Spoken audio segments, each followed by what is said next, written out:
Good day to all of you watching this video. As you can see, I got my backwards hat on for this one because I'm that fucking cool. Nah, I'm actually kind of like a nerd and a geek, like a music geek. That's why I do this. But I have my hat on because I have yet to have a haircut for like 2 months now. Um, and it's just looking really crazy. I don't understand how the fuck barbers are not an essential business in New York. Thanks, Cuomo. I'm just kidding. I love you, man. I mean, I really appreciate you. But anyway, anyhow, today for this album review, we're going to be talking about J Balvin and his album Colores. Now, I am not of Hispanic or Spanish or Mexican descent. I don't really speak Spanish, although I have been learning some from this great man over here, the Duolingo Owl. Shout out to him. He's been helping me out. He's very proud of my work. They didn't even pay me to say this. I just appreciate the app. If you want to learn another language, definitely check this app out, Duolingo. Um, but I don't know a lot about Spanish, so for this album in particular, I'm going a bit out of my element, but I have researched some of the lyrics in English so that I can review it better. So I'll have that here with me that I can read as I am reviewing it. Now, some of the English translations may be rough or not as accurate as they could be, but I think it will still convey what the theme of the song is, what the artist is trying to say. So we're going to go by it that way. It's kind of the best way I can approach an album in a language I don't particularly speak. Now, just some things about J Balvin. He is a Latin pop and also reggaeton artist, very similar to artists like Bad Bunny, Anuel AA, Daddy Yankee, Ozuna, artists like that. They all kind of seem to be pushing reggaeton to a more American United States based audience than it ever has before. It's really become quite popular in recent years. It was popular back when I was a kid, but it seems like it's taking a bit of a resurgence recently. And I would say that is in part due to Cardi B's track "I Like It" that actually featured J Balvin and Bad Bunny. So this man is definitely pioneering the experience of the popularity of this style of music in the United States. I would say another way that this style of music has become more recognized by citizens of the United States would be also the collaborations Anuel AA has done with Tekashi 69 as well as Nicki Minaj on the Into the Spider-Verse soundtrack. But again, this review is about J Balvin and his album, Colores. Now, I want to first talk about some of the production choices for the album Colores because it's definitely one that is, as the title says, very colorful. I like the song Maria, how there's this kind of like childlike chants in the background of the beat. It's something that kind of gives it a very fun vibe, very uplifting. I think that's why he wanted this song to be titled Yellow. It's kind of funny because it almost sounds like they're impersonating a trumpet. It's like like no exaggeration. That's really what it sounds like. And it may be a bit goofy, but I feel like it really adds to the childlike fun of the track and the kind of good vibe that J Balvin was going for, being that it is a very dance song, being that it is the introduction of the album as well. I also really like the track Azul, how it has these weirdly mixed ominous piano keys in the beginning of the track, but then it also comes in with this guitar picking. It almost sounds like, despite this being reggaeton, it sounds like it has a bit of a reggae flair to it, which makes sense because a lot of the lyrics allude to being at the beach. I think he called this Azul kind of to give an illusion of the color of the water at the beach. It seems like based on the lyrics and the vibe and sound of the track, but again, I do very much like the guitars that he added to this particular song. The song Negro literally has like these blaring horns that sound like something out of a mafia movie. Like I really feel like it's like the Colombian mafia or something just coming to attack someone. I mean, this was given before I looked to the lyrics of the track, which I will go over later. I mean, these blaring trumpets sound excellent on the beat. It really does give it a dark vibe, which I think is very appropriate for the title of the song. And the closing song of this album, Blanco, I will admit, has a very bouncy bass line. It seems like J Balvin took some inspiration from some new age trap artists like Little Baby or The Baby or NBA Youngboy, where it may still have the reggaeton style drum beat, but this bass is clearly inspired by American hip hop music, specifically trap music. There's a clear influence there, and I think it gives a nice bounciness to the song. Kind of helps you to get more invested in the beat itself. Another positive I can say about this album here is I think that it is some of J Balvin's best performed melodies out of all of his music and all of his albums. Some of them are very sweet, some are very tender on the ear. A lot of them are also very powerfully delivered, depending on what the message of the song is. But yes, he does a very good job at performing on this album as well. For example, on the song Rojo, I think that J Balvin presents a more soft, melodic, like upper register of his voice to a degree, sometimes hitting a bit of a falsetto, but not exactly because he does have a good range. And I find that this sounds very pleasant on the ear. It's very tender, crisp, beautiful.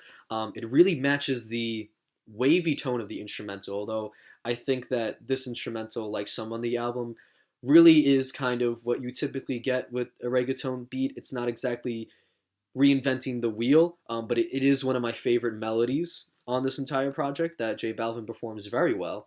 Morado is an also song where, again, I feel like it's not reinventing the wheel. It's a very typical rudimentary type reggaeton instrumental, but I do think that J Balvin does have a very nice melody on this one as well. I think even the flow of the verses is very catchy, almost as catchy as the hook on this thing, and the ad libs I think are placed in an excellent order throughout the track. It really does flow better than most songs on this album, I will admit.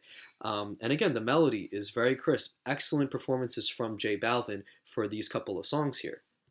I will say, though, that despite the amount of highlights I just mentioned on this project, at the end of the day, when you really look deep into it, it isn't exactly the most original type of reggaeton album. It's not exactly reinventing the style in any way or doing something unique with it. Some of these songs are kind of just the run of the mill reggaeton song that you would expect to hear. Nothing really too new or fascinating. And I did find that with albums like, I think it's called YHLQMDLG, it's a long title, by Bad Bunny, I listened to a couple of songs on that, and it seemed like he was combining different elements of pop, hip hop, even rock music with reggaeton and having these interesting transitions throughout some of the songs. This J Balvin record feels a bit more basic, feels a bit more run of the mill. Not a whole ton of original, unique ideas going on here, despite, again, some of the songs having interesting production choices and very pleasant melodies. But even when you look at it lyrically, I mean, a lot of what J Balvin's talking about here isn't something new from what you typically hear in a reggaeton song. I mean, we have many tracks here about he's infatuated over the looks of a woman, he wants to sleep with her, he's drinking, he's dancing, he's fucking, he's doing drugs, he's doing this and that, which is all great and it's fun, but I find that for an entire album, like, the theme of it begins to grow stale when you don't really talk about it in a very provoking or new way that hasn't been spoken about before in reggaeton music. Even some songs like Azul, when I looked up the lyrics, and again, I think that some of these English translations may not be exact, but still close enough to what they were trying to say. There's a lot of lyrics where he's talking about like that body you have in that small swimsuit, the white girl with the sun suddenly becomes dark skinned as if she's tanning, drink in hand, very drunk. Everyone knows that her life is extreme. It's kind of, I get a song about talking about a woman's body, but I find the way that J Balvin does it here, it borders on creepy predatorial style and infatuation with the beauty, or the booty in this case. You know those reggaeton songs are. um, I mean, he even says like "Let go, mommy, shake the sand." Like when you with that booty that hurts me, that you are somebody else's. Like, I don't know. A lot of it just seems creepy depending on, I guess, the perspective you're looking at it from. Although other songs go a bit more romantic, like Roja or Rosa. Rado, I think, was a bit more interesting too, talking about this woman that like can't be controlled and is partying all night and she wants to sleep with a bunch of guys. I think it's like an interesting narrative for the album to take. Although again, I've heard this in reggaeton music before. I think the only two exceptions I would say of this album having lyrics that aren't really so rudimentary or typical for the style of music would be the song Negro, where He's talking about this girl and she's evil. She has the devil within her. I think this is a rough translation here, but it says crazy to give her a butt that leaves a mark. She gets lit in front of the guards. The girl is shameless. In front of her mother, she holds it. She holds it in as if like to hide it from her parents. So like she's clearly a bad girl going behind her parents' back, but she's shameless about it when her parents aren't around. There's a really clever one here where it says she says that she lost count of what was in her bank account. Bad but alive, make an account. Or she has a boyfriend, but she is really daring. She doesn't miss a party. Even if there is thunder and it rains on her, if the bottle isn't finished, she will take it. I think it's just some very extreme ways of talking about a quote unquote naughty girl, but it makes for an interesting narrative in the song. Certainly one that's a bit more interesting than tracks like Azul or Rojo, where it seems like the typical infatuation with either the love for a woman or the lust for a woman that you hear in this style of Latin pop reggaeton music. Blanco I also found to have some interesting lyrics, although it's still kind of about the same themes of making love and his infatuation with this woman and his desire, his lust for her, but it says it in a bit more of a clever way, like in the pre-chorus when he says, I make love to you without a beat, a cappella. I thought that was kind of clever. Or later on, he says, I already lit you like a candle and I turn you off whenever I want. The night's black like a panther. It's almost to say, like, in the sexual scenario, he's the dominant one, but in a consensual way, of course, from what it sounds like here. So I like the tone of this song, definitely. I do like the lyrical content of it. Of course, I can't forget about the verse in here where he says, to any nut I score, and a goal ad lib, Ronaldo, throw me in, throw me the beat that I deliver, hands up, this is an assault. Saying like hands up as if it's an assault, but hands up because the beat is good, as if he's doing a live show. I thought that was a very clever way to put it too. He then later says, this is not mass, but I came in with white. Oh, I'm sorry. This is not mass, but I came in white, as if like he's a priest, but he's wearing white clothes. The comparison, the analogy is really nice. And he says he only makes hits like Benny Blanco. I thought that was a nice little shout out as well. So this song does get a little bit more clever with the lyrical content. Although again, I feel like for the majority of this album, J Balvin's not really saying anything new. It doesn't really seem like he's reinventing the wheel of what reggaeton and Latin pop music could do. I wish he did this a bit more like artists like Rosalia or Bad Bunny are doing currently, but I will say though that doesn't mean that this album doesn't come with a lot of great highlights that you should definitely check out.